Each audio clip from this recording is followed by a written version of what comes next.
Assalamualaikum warahmatullahi wabarakatuh. Perkenalkan, nama saya Andrianto Amokodompit, jurusan Manajemen Pendidikan Islam, kelas 1C semester 1, Fakultas Ilmu Tarbiyah dan Keguruan, IAIN Sultan Amai Gorontalo.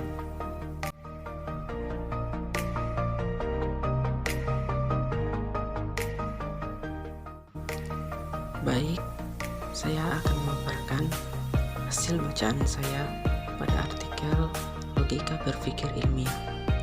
Identitas artikel: logika berpikir ilmiah.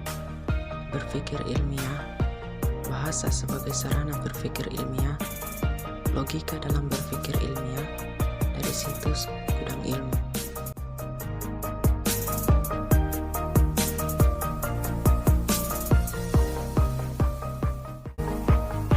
Pengertian logika ilmiah.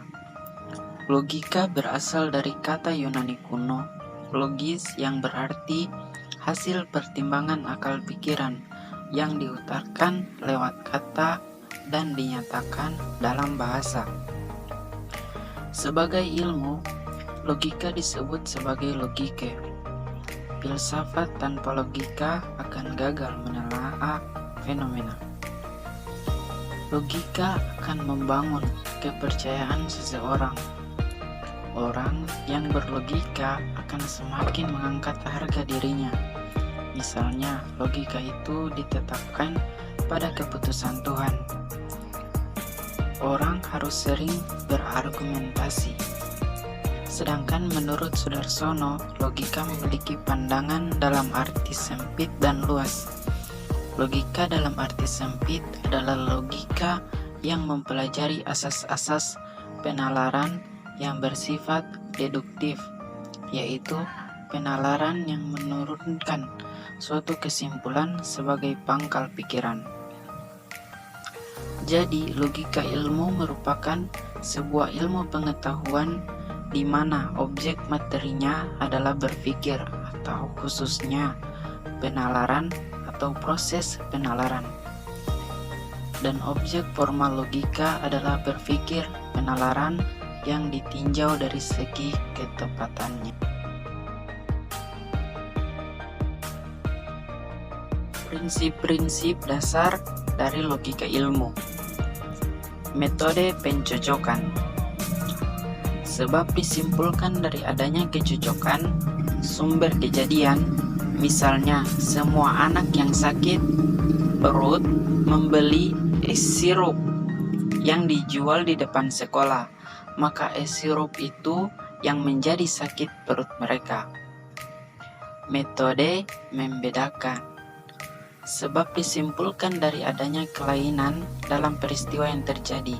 Misalnya, seorang A yang sakit perut mengatakan telah makan sup buntut, nasi, rendang, dan buah dari kaleng. Sedangkan B yang tidak sakit perut mengatakan telah makan sup buntut, nasi, dan rendang.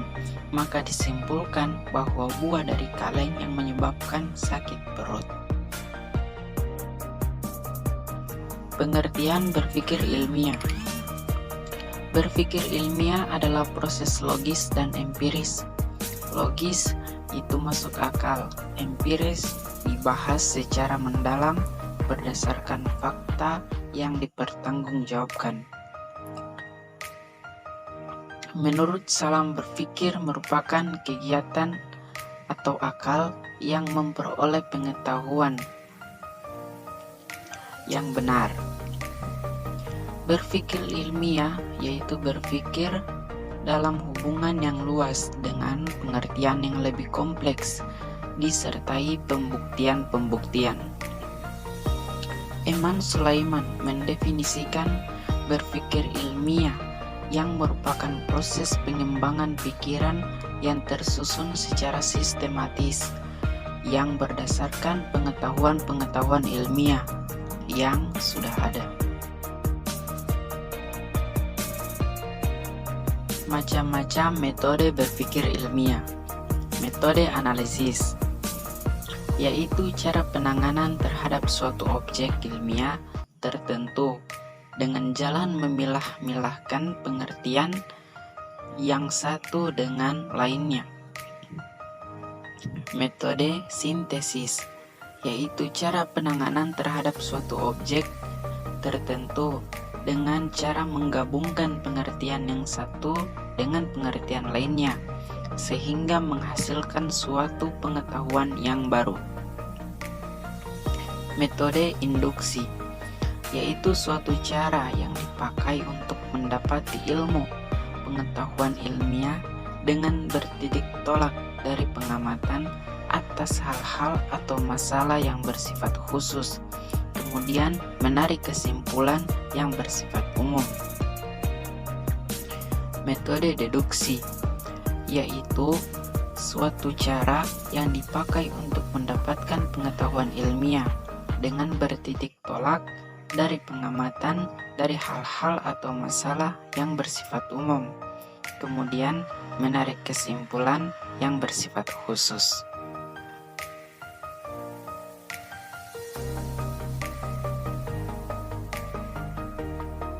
Itulah pemaparan hasil bacaan saya pada artikel Logika Berpikir Ilmiah.